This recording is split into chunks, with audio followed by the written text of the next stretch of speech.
Assalamu Walaikum. Hello friends, how are you? Welcome back to my another video.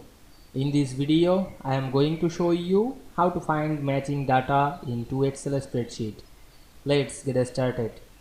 At first, you have to open your Excel workbook. We can see there are many data included this workbook.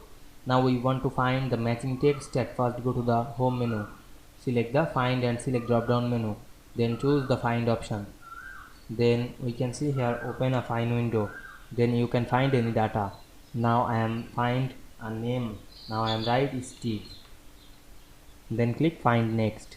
We can see here automatically selected the data. You want to find another matching text. Now I am write 5. Then click find next. We can see we find automatically. You can find another text easily. Now I am write name and click find next.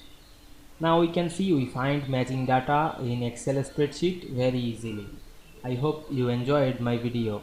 Please like, comment, share and subscribe my channel. Thanks for watching.